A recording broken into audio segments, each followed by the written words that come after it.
Selamat pagi Bapak Ibu. Pagi ini kita lanjutkan kembali untuk pembahasan soal-soal persiapan untuk tes seleksi akademik PPG dalam jabatan tahun ini. Bagaimana agar Bapak Ibu lebih bersemangat? Kita langsung aja ke soalnya. 1. Menerapkan berbagai pendekatan, strategi, model, dan teknik pembelajaran yang mendidik secara kreatif dengan mengintegrasikan teknologi merupakan kompetensi inti pedagogik pada aspek seperti yang diminta itu menerapkan berbagai pendekatan, strategi, model, dan teknik pembelajaran yang mendidik secara kreatif dengan mengintegrasikan teknologi merupakan kompetensi inti pedagogik pada aspek apa?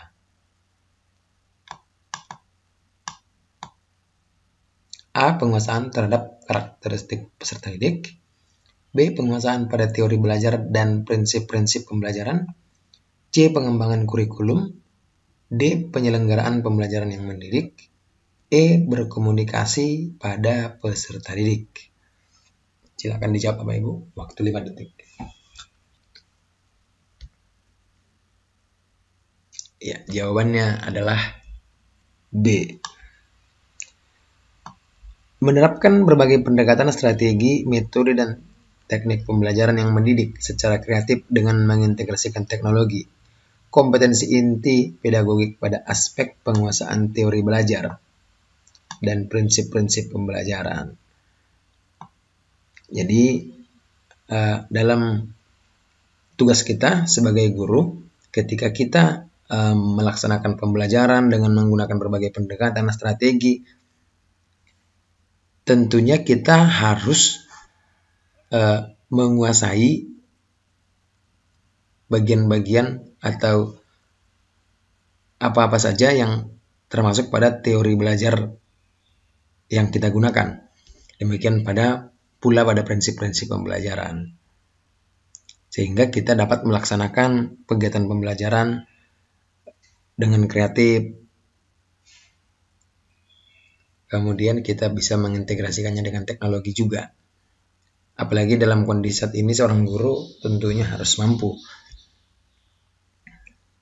untuk mengintegrasikan teknologi dalam kegiatan pembelajarannya.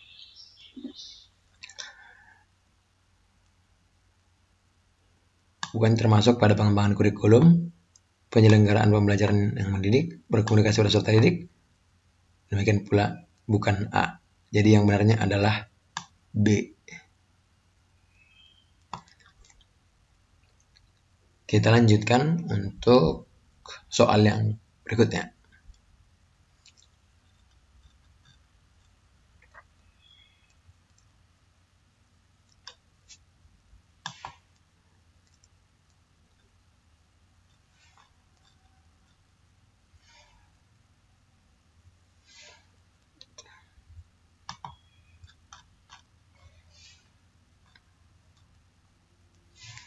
Oke.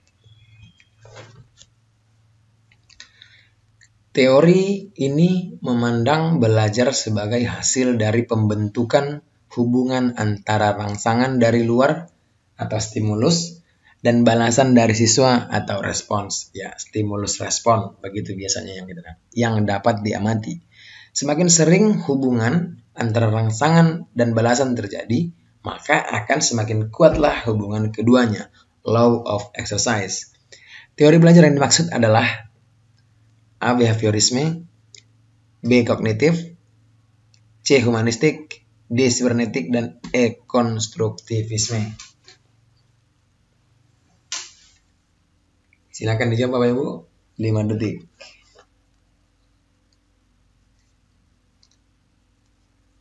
Ya, jawabannya adalah A. Behaviorisme. Jadi Bapak Ibu harus dapat mengenali ciri-ciri dari masing-masing teori belajar. Bagaimana teori humanistik, sibernetik, konstruktivisme, begitu. Termasuk behaviorisme. Jadi kalau behaviorisme itu adalah hubungan stimulus respon. Artinya antara rangsangan dengan balasan atau respon. Semakin sering, maka akan semakin kuat hubungan keduanya. Demikian pula kognitif, humanistik, sibernetik, konstruktivisme. Kalau humanistik itu bagaimana memanusiakan manusia, konstruktivisme itu bagaimana pola pembelajaran yang membangun, dan lain-lainnya. Silahkan tetap dipersiapkan, dipelajari Bapak Ibu. Ini soal teori belajar itu biasanya itu muncul. Walaupun tidak banyak, tapi biasanya selalu muncul 2-3 soal gitu. Untuk teori belajar. Silakan dipersiapkan pembelajarannya, persiapannya dari rumah untuk teori-teori belajar ini. Ini sering muncul di tes seleksi akademik. Kita lanjutkan kembali untuk soal yang ketiga. Jadi jawabannya adalah behaviorisme. Mengingat behaviorisme itu adalah hubungan antara rangsangan dan balasan, atau sering disebut stimulus respon. Stimulus dan respon. Itulah yang menjadi ciri dari behaviorisme. Kita lanjut ya ke soal yang berikutnya. Dalam proses pembelajaran, para siswa dihadapkan dengan situasi di mana ia bebas untuk mengumpulkan data, membuat dugaan atau hipotesis, mencoba-coba atau trial and error, mencari dan menemukan keteraturan pola, mengeneralisasi, atau menyusun rumus beserta bentuk umum, membuktikan benar tidaknya dugaannya itu. Hal ini merupakan penerapan teori belajar A. Sibernetik, B. Kognitif, C. Humanistik, D. Behaviorisme, dan E. Konstruktivisme. Ya. Situasi di mana yang pertama bebas mengumpulkan data, membuat dugaan, mencoba, mencari dan menemukan keteraturan pola, mengeneralisasi atau menyusun rumus beserta bentuk umum. Membuktikan benar tidaknya dugaan tersebut. Silakan Bapak Ibu.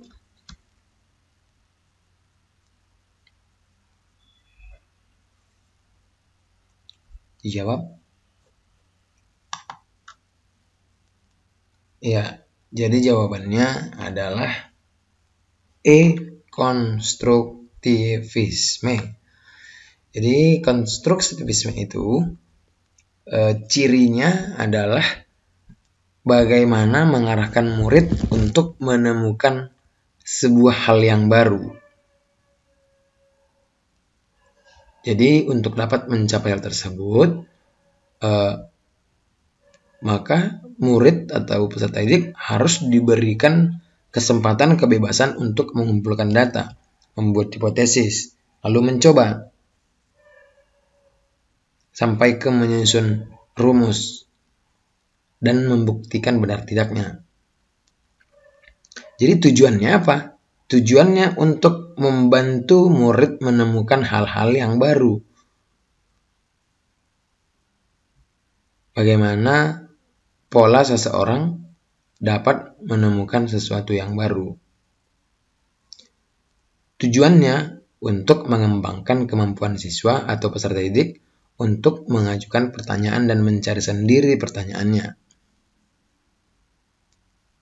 Kemudian, seorang guru juga membantu murid untuk mengembangkan pengertian dan pemahaman konsep secara lengkap. Kemudian mengembangkan kemampuan murid atau peserta didik untuk menjadi pemikir yang mandiri. Jadi, pembelajarannya itu, kemampuan murid itu dapat terbangun, meningkat. Bukan hanya sekedar menerima apa yang disampaikan oleh guru, tapi murid itu sendiri yang bergerak untuk mencari dan mencoba untuk membuktikan juga, sehingga ditemukan yang mana pola yang diharapkan. Itu untuk teori belajar konstruktivisme. Jadi jawabannya adalah E.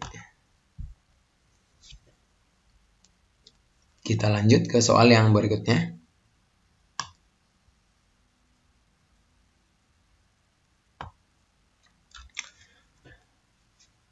Seorang guru yang mengembangkan tujuan pembelajaran untuk menggambarkan proses dan hasil belajar yang diharapkan dicapai oleh peserta didik sesuai dengan kompetensinya dimuat dalam A. Silabus, B. RPP, C. Silabus dan RPP, D. SKL, dan E. Lembar penelitian.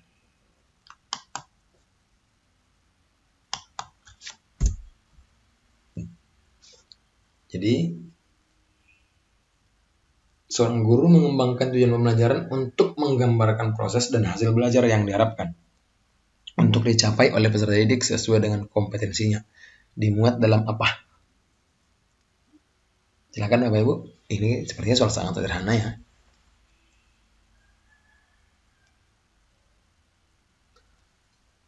Ya, jawabannya adalah B.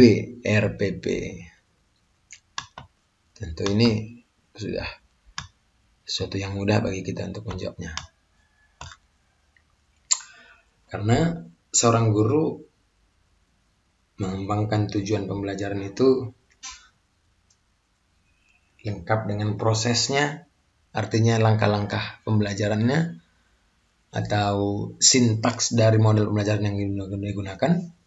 Kemudian juga hasil belajarnya, artinya apa dibuat instrumen penilaiannya sehingga ditemukan hasil belajar yang diharapkan sesuai dengan kompetensinya.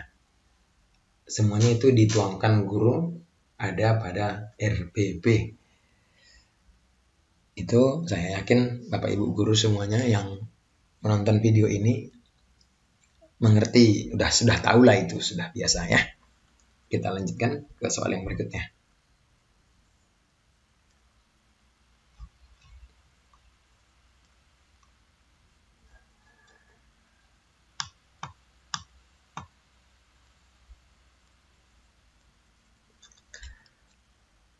Dalam mempersiapkan pembelajaran, seorang guru akan selalu bertemu dengan istilah silabus dan RPP.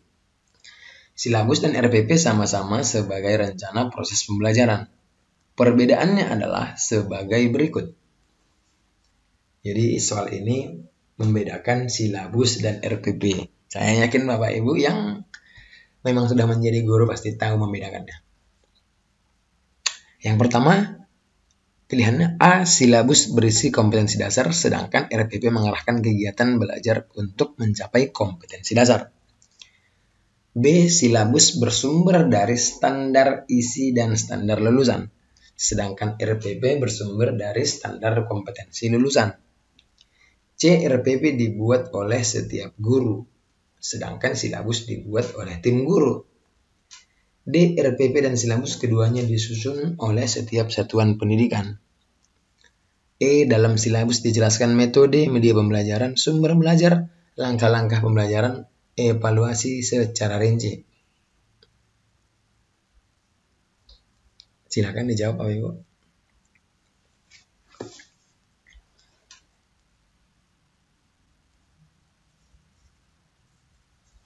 Ya, jawabannya adalah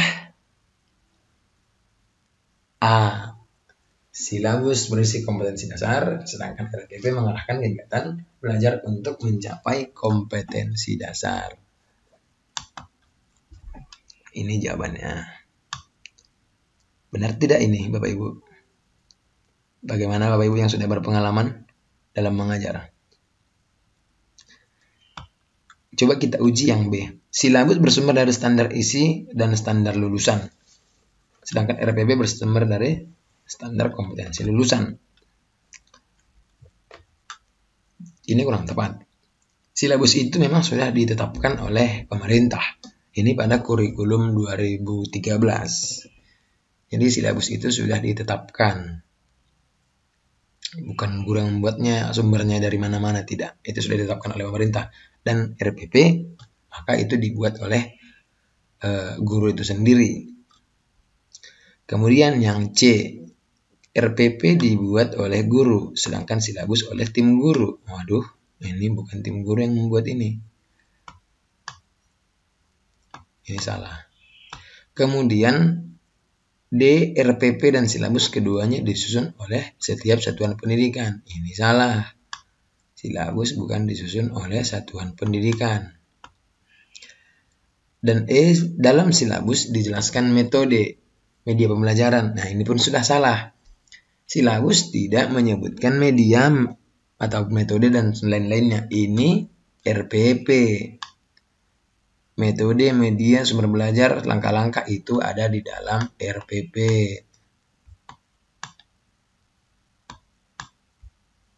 Bukan pada silabus. Jadi itu ya. Jawabannya adalah A. Silabus berisi kompetensi dasar, sedangkan RPP mengarahkan kegiatan belajar untuk mencapai kompetensi dasar. Jadi itu Bapak Ibu, tetap semangat untuk berlatih. Tahun ini kemungkinannya seleksi akademiknya luring atau berkumpul di suatu tempat.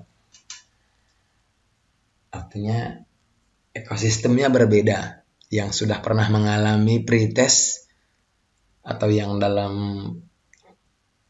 seleksi tahun ini, PPGD 2023 ini, untuk kategori A itu kan sudah berpengalaman yang sudah pernah mengikuti pretest. Apalagi yang dialami itu pretest yang online. Tentu ekosistemnya berbeda, kondisi ekosistemnya berbeda, bagaimana pelaksanaannya sangat berbeda. Namun intinya tetap sama. Kita berhadapan dengan soal, dengan waktu, dan teman sejawat. Jadi Bapak Ibu harus tetap mempersiapkan diri, mental yang kuat, mental pemenang, tidak takut dalam kondisi apapun, tidak khawatir, kemudian percaya diri. Tapi ingat, percaya diri itu omong kosong kalau kita tidak punya bekal, kalau kita tidak punya modal. Itu namanya ambil resiko itu. Kita tidak tahu apa-apa, main berangkat, kemudian perang. Kita harus punya lengkap senjata yang lengkap, kita pergi kemudian perang, baru kita percaya diri. Bagaimana mempersiapkan senjata kita untuk mengikuti seleksi akademik? Maka tekun, rajin, fokus untuk belajar, mempersiapkan diri untuk menghadapi soal-soal nantinya di seleksi akademik. Itu saja. Kemudian kesehatan yang perlu dijaga. Karena juga tidak berguna ilmu yang sudah dipersiapkan kalau kesehatan tidak fit gitu, tidak prima. Jadi itu saja Bapak Ibu untuk pagi hari ini. Semoga tetap sehat dan bersemangat untuk berlatih. Sukses selalu untuk Bapak Ibu dan nanti lulus di seleksi akademiknya sehingga mengikuti kegiatan pendidikan secara penuh dan tahun 2024 menerima tunjangan sertifikasi. Amin. Sampai jumpa.